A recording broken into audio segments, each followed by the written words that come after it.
नमस्ते साथियों। अभी कुछ देर पहले यूट्यूब पे एक कविता देख रहा था, राम शीर्षक है जिसका, अभी मुंडे जी ने लिखी है। अच्छी लगी तो पढ़ने का मन है, मैं पढ़ता हूँ, सुनिए। अच्छी लगे तो बताइएगा। 10 तक गिनूंगा।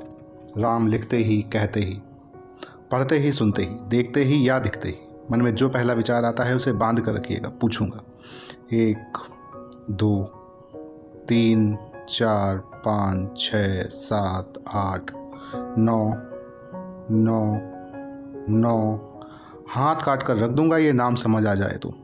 कितनी दिक्कत होगी पता है राम समझ आ जाए तो। भाई राम राम तो कह लोगे पर राम सा दुख भी सहना होगा। पहली चुनौती ये होगी कि मर्यादा में रहना होगा, और मर्यादा में रहना मतलब कुछ खास नहीं कर जाना है, बस त्याग को गले लगाना है और अंधकार जलाना है। अपने राम लला की खातिर इतना न कर पाओगे, सबरी का झूठा खाओगे तो पुरुषोत्तम कहलाओगे। काम क्रोध के भीतर रहकर तुमको शीतल बनना होगा, बुद्ध भी जिसकी छाँव में बैठे वैसा पीपल बनना होगा यह सब कुछ, और वह भी शून्य में रहकर प्यारे। तभी तुमको पता चलेगा कितने अद्भुत राम हमारे। सोच रहे हो कौन हूँ मैं? चलो बता ही देता हूँ। तुमने ही तो नाम दिया था, मैं पागल कहलाता हूँ। नया नया हूँ यहाँ पे, तो पहले किसी ने ना देखा है। वैसे तो हूँ त्रेता से, मुझे किसी ने कलयुग भेजा है। भाई बात यहाँ तक फैल गई है कि यहाँ कुछ तो मंगल होने को है। भारत से भारत हुए राज में सुना है राम आने को है। बड़े भाग्यशाली हो तुम सब। वहाँ पे सब यही कहते हैं कि हम तो राम राज्य में रहते थे, पर इन सब में राम रहते हैं। यानी तुम सब में राम का अंश छुपा है। नहीं मतलब वो तुम में आते हैं रहने। सच है या फिर गलत खबर? अगर सच ही है तो क्या कहने, तो सबको राम पता ही होगा। घर के बड़ों ने बताया होगा। तो बताओ फिर की क्या है राम? बताओ फिर की क्या है राम? बताओ।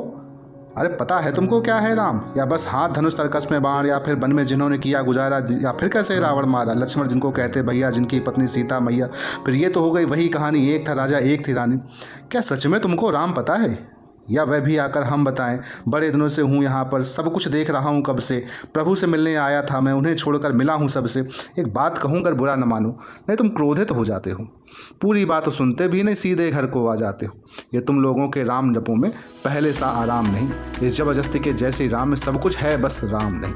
ये राजनीति का दायां बायां जितना मर्जी खेलो तुम। अरे दायां बायां क्या कहते हैं तुम्हारी वर्तमान प्रादेशिक भाषा में? Left and right. यह है राजनीति का दायां बायां जितना मर्जी खेलो तुम। चेतावनी है मेरी, अगर अपने जहन में डालो तुम। निजी स्वार्थ की खातिर अगर कोई राम नाम को गाता हो तो खबरदार, अगर जरूरत की और मेरे राम को बांटा तो। भारत भूखा कवि हूँ मैं, तभी निडर हो कहता हूँ। राम है मेरी हर रचना में, मैं बजरंग में रहता हूँ। भारत की नींव है कविताएं और सत्य हमारी बातों में, तभी कलम हमारी तीखी और साहित्य हमारे हाथों में। तो सोच समझ कर राम कहो तुम, ये बस आतिश का नारा नहीं। जब तक राम हृदय में नहीं, तुमने राम पुकारा नहीं। रामकृष्ण की प्रतिभा पर पहले भी खड़े सवाल हुए। ये लंका और कुरुक्षेत्र यूं ही नहीं थे लाल हुए। अरे प्रसन्न हंसना भी है, पल पल रोना भी है राम। सब कुछ पाना भी है और पाकर खोना भी है राम। ब्रह्मा जी के कुल से होकर जो जंगल में सोए हों, अपनी जीत का हर्ष छोड़कर रावण की मौत पर रोए हों। शिवजी जिनकी सेवा खातिर मारुत रूप में आ जाएं, शेष नाग खुद लक्ष्मण बनकर जिनके रक्षक हो जाएं। और तुम काम क्रोध लोभ अहंकार छल कपट सीने से लगाकर सो जाओगे, तो कैसे भक्त बनोगे उनके, कैसे राम को समझ पाओगे? अघोर क्या है पता नहीं, और शिवजी का वरदान चाहिए। ब्रह्मचर्य का इल्म नहीं, और भक्त स्वरूप हनुमान चाहिए। भगवा क्या है पता, लहराना सबको होता है।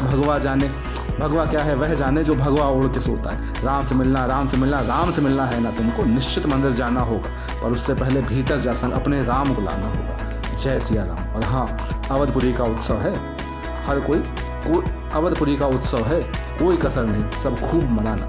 मेरे प्रभु हराने वाले रथ के उनको खूब सजाना।